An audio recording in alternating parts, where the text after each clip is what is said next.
is a joy for me to receive you here at the Union Buildings at the executive seat of our government. Driving up now here out at the Union. Uyamkela ngokusesikweni kwelindebe ehlabathi yombhoqo uMongameli Cyril Ramaphosa kwizakhiwo zomdibaniso ePitoli. The government will have to borrow an average of 553 billion per year over the medium term. Ingcali zoqoqosho zithi imali ke ziyamkela ingxelo yomgaqo nkqubo yohlahlulo wemali ethu ethaca ngumphoto wezimali umnumzana Inogodongwana izolo. Asinamanzi, asinagesi, asina amasurishi ahlala qhuma kuyanuka nje kumanje. I-Democratic Alliance eMpumalanga imemelela ukuba umasipala ilikwa iStandardin ufakwe phansi kolawulo.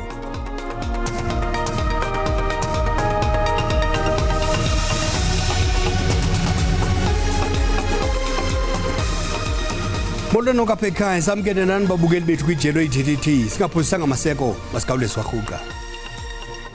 Uyamkela ngokusesikweni kwelindebe ehlabathi yombhoqo uMongameli Cyril Ramaphosa kwizakhiwo zomdibaniso ePitoli. Ibiyimiguyo kwangentsasa kundlungulo elizwe ngabemi beli abenjenje kuyokwamkela indebe iWeb Ellis. Yamkela ngodlwabevu lomsitho apho izithethi zabelana ngaqongo ukuvakalisa imincili ngempumelelo yamabhokobhoko. Driving up now here. Umongameli wombutho wombhoxo kweli uMark Alexander uthi nakupeni enokuncoma kibele ukuzijula ijacu kweqela lesizwe kodwa bebengenakho ipona impumelelo ngaphandle kothando nexaso engenambaliso yabempeli. This triumph is a testament of the unwavering support and boundless passion of the millions of South Africans who stood behind us throughout the journey. Kunjalo nje somelele xa siyimbumba yamanyama sisizwe. Together, we have fostered the hope and united our nation that we so desperately crave. For we are stronger when we stand together. uJack Ninapha njengomqeqeshi uthi ngamana ngokuthenjwa ngomsebenzi omkhulu kangakanana. To be successful in life, you need three things. You need people that believe in you, and for that, Mr. President, Mr. Minister, and the Cabinet, without you guys believing in us and jumping through hoops for what we wanted to achieve, thank you for that. Secondly, second ingredient, you need people that's willing to sacrifice everything. They're sitting here, they sacrifice families, their bodies, they sacrificed, they paid with the time from their families to win that. And then thirdly and lastly, you need a foundation of people that believes. Thank you for believing us when we made changes, when we lost test matches.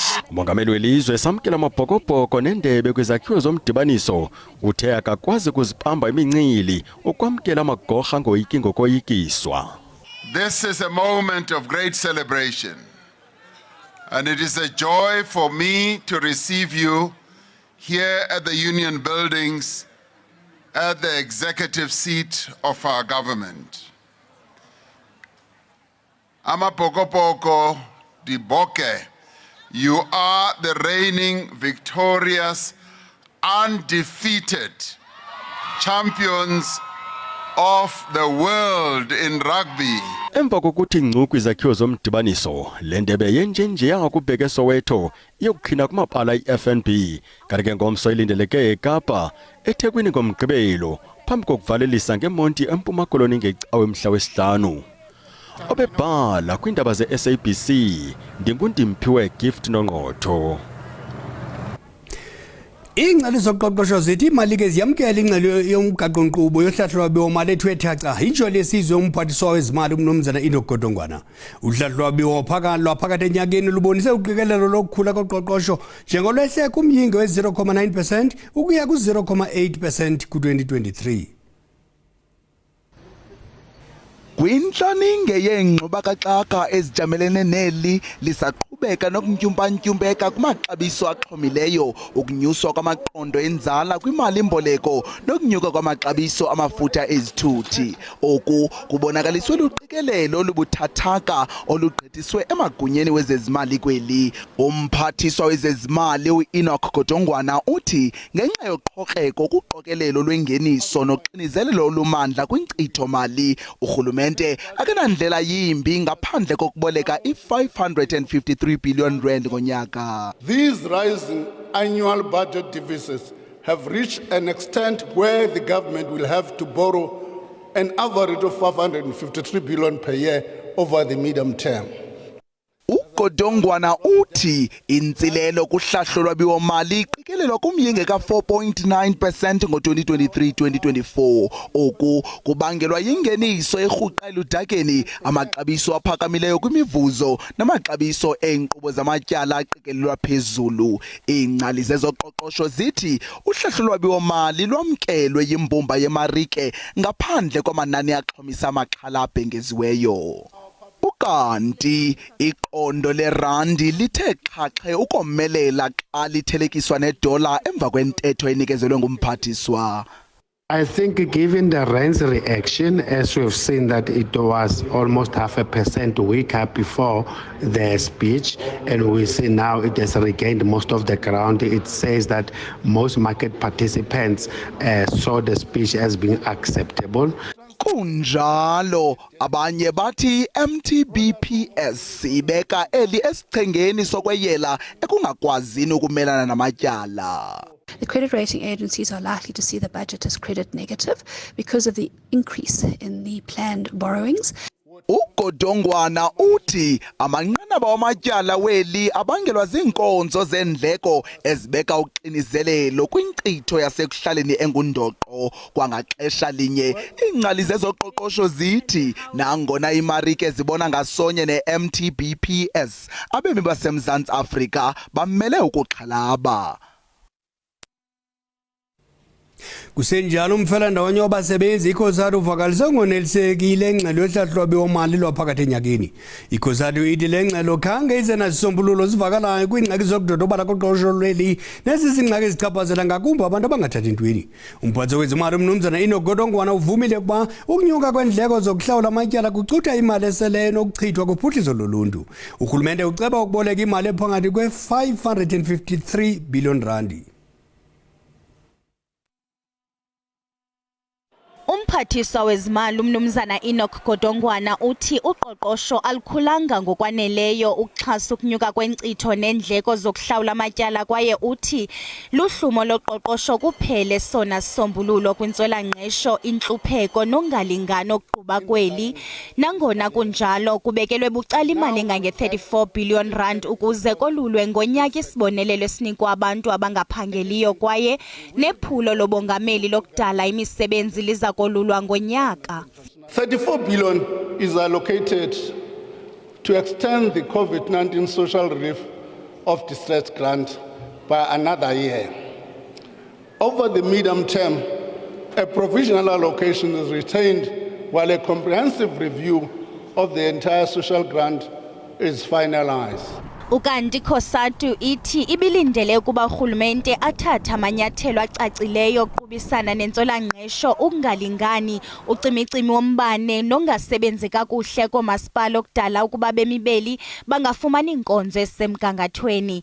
Lo mfelandawonye wabasebenzi ukwafuna ipalamente iqukumbele umthetho wokuvumela abasebenzi ukhupha isixa esithile kwimali yabo yomhlala-phantsi ukuze uqalise ukusebenza ngokupheleleyo kulo nyaka uzayo. Two-part relief must happen next year, not be delayed by another year. We've been having this discussion for half a decade, and that the relief should be meaningful enough, like 50,000 rand, not 30,000 rand, to give some sort of relief to workers. Osoqoqosho bathi imaxongo imeko yezoqoqosho kweli nanjengoko nemali yezibonelelo zikarhulumente isezantsi xa kuthelekiswa nokunyuka kwamaxabiso. These grants will, in fact, in real terms fall. It's not only the COVID grant, other grants as well. And they will fall in real terms. In fact, they have already fallen in real terms in the current financial year because the grant increase was below, for most grants, was below the inflation rate. Osoqoqosho bathi kuyaxhalabisa ukuboleka kakhulu kukarhulumente nanjengoko oku kuza kudala ukuba urhulumente weli ahlawule inzala enkulu kwimali-mboleko, nto leyo eza kuchaphazela inkcitho karhulumente nemali ebekelwa bucala ukuphucula intlalo yoluntu, ingakumbi abantu abangathathi ntweni nabaxhomekeke kwizibonelelo zikarhulumente. Ukanti inqongophela imisebenzi kwimimandla yasezilalini eMpuma Koloni yilonto abafundi bomsebenzi bekhwadla amacebo wambi njengokushishina ukuzidalela umsebenzi. Ngamathuba omsebenzi akumashumi amabini adalekileyo kwiphulo lokwenza izitena ematatiyela. Ubuxhakaxhaka bematshini, kugraywa isanti, kugraywa ilitye, kudityaniswa nesementi khona kuze kuvele izitena ezisemgangathweni. Kusetyenzwa nzima, kuveliswa izitena. Bambi abasebenzi babefudula befunda zidyunivesithi, kodwa ngenxa nqongophala kwemali balahla phantsi. Ngoku ngumsebenzi othe gqolo ukuvelisa imisebenzi nokulwisana nendlala kulo mmandla. Sisanazo iplan yoqasha abanye abantu because sa trial run into ze night shift. Siphinde savula nento ye division yokupainta because egqibeleni uthenga istena ukuthi uthenga isanti ukuthi might as well indlu yakho uyipaint. Lo msebenzi sele udlala indima enkulu eqinisekiseni ukuba uphuhliso uqoqosho kulwisana nendlala kwakulo mmandla. Isilala mhlawumbe ukwenza kuba silala singatyanga sihamba ufika uba ndihamba apha emizini ngicela ukutya into ezinjalo. Apha eKamvelihle ndiye ndafika ndafumana umsebenzi, ndiyakwazi noko ukufumana isonka for abantwana bam. Eli shishini likhula ngamandla nanjengoko ngoku sele besenza umxube wepeyinti khona kuze bengeze kwinto abayivelisayo. We've been employing abantu abayi-5 from operator, which is the mixer yethu, to umuntu ose-ofisini, udriver, and then abantu abayi-2 abazi-casuals. Oosomashishini abasakhasayo kulo mmandla bafumana inkxaso-mali kurhulumente wasekuhlaleni. Kwi-businesses ezifana nekamva projects sityala izimali singurhulumente kuba sifuna into nokubana makuvele amathuba emisebenzi. Abantu abaninzi abasuka kule ngingqi bafuna urhulumente axhase iimveliso ezimila nje khona kuze kukhule uqoqosho lwasezilalini. Inkululeko Nyembezi, Iindaba ze-SABC, ematatiyele. Kwalapha ezindabeni ukwanda kolwaphulo-mthetho kumasipala uMbaxa Nelson Mandela Bay kuthwetha icandelo zokhenketho kulo mmandla, kodwa masuma umntwana evenkileni kuqala.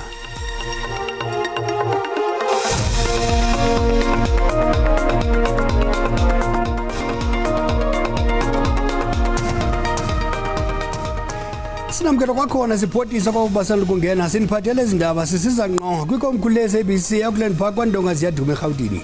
Uyakwazi ukuzifumana izindaba ukuphela kwazo kwikhasi le-YouTube ngokuba uthi SABC Iindaba zesiXhosa. Make siphinde silume kwinqaku elihambe entlanga lemva kwemini. Uyamkele ngokusesikweni kweli ndebe edlamathi yombhoxo uMongameli Cyril Ramaphosa kuzakho zomdibaniso ePitoli. Ibiyimiguyo kwangentsasa kundlunkulu welizwe ngabemi beli abenjenja kuyokwamkela indebe iweb Ellis. Idiye eMpumalanga ifuna umasipala ilikwa istandard ufake phansi kolawulo ukukulandela ukushenxiswa ngempumelelo kosodolophu wamasipala umnumzana Louis Tabete kwisindudulo sokuphelwa lithemba kuye. Idiye ithi susela ungena kwakhe njengosodolophu umnumzana Tabete wehlile umgangatho wokwanjwa kwenkonzo kulo masipala. Istandard nisaqhubeka nokuba kwimeko emaxongo ledolophu ijongene nemingeni yonikezelo lweenkonzo ezisiseko. Asinamanzi, asinagesi, asina amasuri ahlala aqhuma kuyanuka nje kumanje. Lo masipala kuthethwa nje akanayo usodolophu. Esisiphakamiso sithiwe thaca yi-DA ibanga ukuba unikezelo lweenkonzo ezisiseko luhlehlisiwe kususela oko uThabethe waba kulawulo. I-DA ifuna umasipala abekwe phantsi kolawulo. If ungasi responsive, if ungayi phambili uya emuva, kusho ukuthi lokho SEDA kufuneka senze something, angeke sivele sibukele nje. uThabethe wonyulwa njengosodolophu emva kokufumana ivoti kwi-DA, i-EFF, i-ATM ne-Freedom Front Plus emva nje konyulo lorhulumente basekhaya. i-DA ikhala ngokuthi umeya wethu uhlulekile uprovider ama-services emphakathini. Into abayibalayo yoqala amanzi. Bathi asikhona uprovider amanzi emphakathini, kodwa lezi zinto abasiphakamisayo izinto ezina more than 15 years izindawo zingathola amanzi. Kulindeleke ukuba umasipala abambe intlanganiso yebhunga ekhethekileyo yokunyula usodolophu omtsha kungekudala. Amehlo athe ntsho eGauteng njengoko sesixeko sisingathe engquntyeli ezophuhliso i-African Growth and Opportunity Forum iyagowa ngamafutshane. Amagosa asemelika kunye noogxabano baseAfrika baza kushukuxa inkqubo yorhwebelwano phakathi kweMelika neAfrika. Le nkqubo yeAGOA yenza abavelisi bezolimo nezinye imveliso bakwazi ukuthengisela iMelika ngaphandle kokuhlawula irhafu. Le ntsebenziswano seyivuselelwe kabini kwaye kulindeleke ukuba iphelelwe ngoSeptemba unyaka uzayo. Seqenqeleke iminyaka kwaqaliswa eliphulo leAGOA ngo-2000 ngenjongo zokuqinisa urhwebelwano nophuhliso kumazwe akumazantsi eAfrika. It's not like the trade pact that you have with the European Union, where you agree to do some things and the Europeans agree to do some things. This is an area where we agreed to do something and we required absolutely nothing of any African countries. Ngamazwe angamashumi-35 aphantsi kwale nkqubo kwaye amazwe angakulungela ukungena kule nkqubo yeAGOA okanye akhutshwe kuyo ngokuqwalasela imigaqo-nkqubo yawo yezoqoqosho namalungelo oluntu. Aliqela amazwe asebenzisa le nkqubo ukunyusa impahla ithengisela amazwe angaphandle, ukanti uMzantsi Afrika ujonge ukuvuselela uphucule uqoqosho lwawo. Our economic challenges are severe. Despite the progress we are making, poverty, inequality, and unemployment remain high. We continue to face domestic and global pressures, and our economy is growing too slowly for us to overcome the challenges facing our people and our country. Ultimately, more rapid and inclusive growth is the only solution to unemployment, poverty and inequality. iMelika ibethelele ukuba amazwe angayithobeliyo imithetho yayo yezokhuseleko awakulungelanga ukungena kwiAGOA.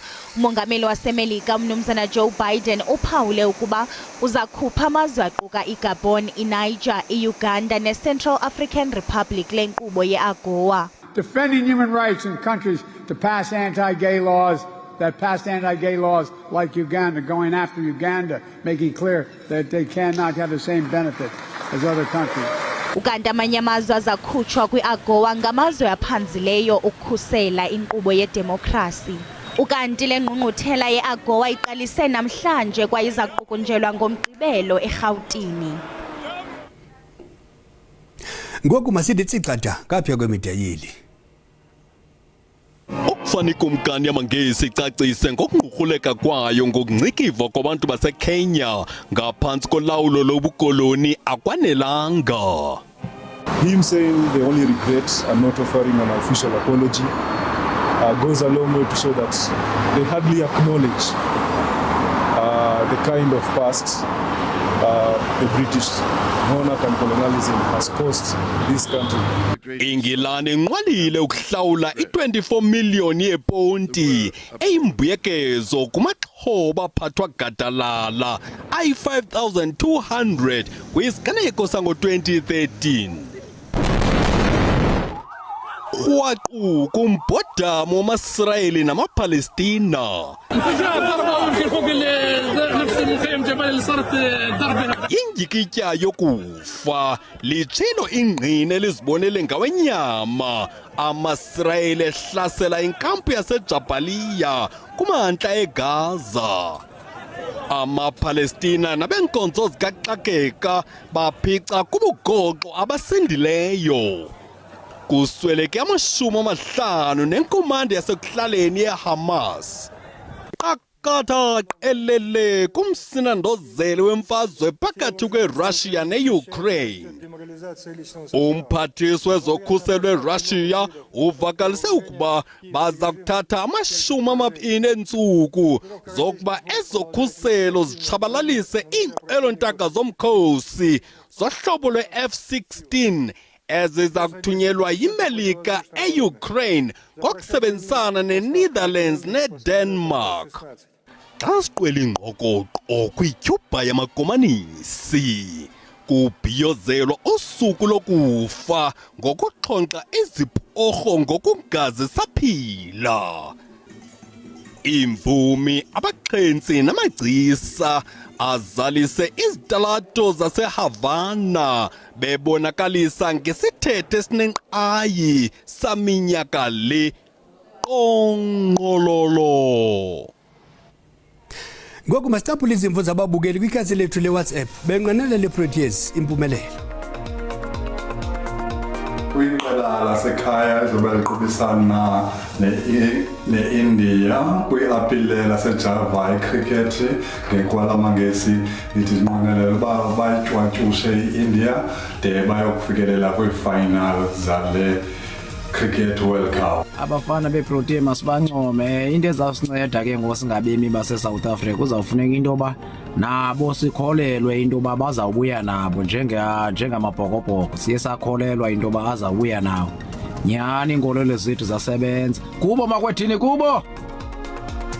Ake sibonge le qembu lamaProteas ngokwenza kahle kwindebe yehlabathi le elidlalayo. Likhombisa ukusimela kahle kakhulu siyiNingizimu Afrika. Nginalo ke ithemba lokuthi lizagcina lifikile futhi kuma-final. Nakuba imidlalo namazwe selibhekene nawo enzima kakhulu kodwa ngiyabethemba abafana. Kakhulu kwiqela leqakamba ongamaProteas ngokupephezelisa nje iflege lethu laseNingizimu Afrika. Siyaziqhenya ngawo, siwafisela futhi inhlahla ukuya phambili ne-World Cup. Dikalele ngazo kodwa kophuka neyokuhlanganisa sihlangabezene sibuya nezikulu ngensimbi yesixhenxe ukulala kwenkukhu makube chusi sibehele.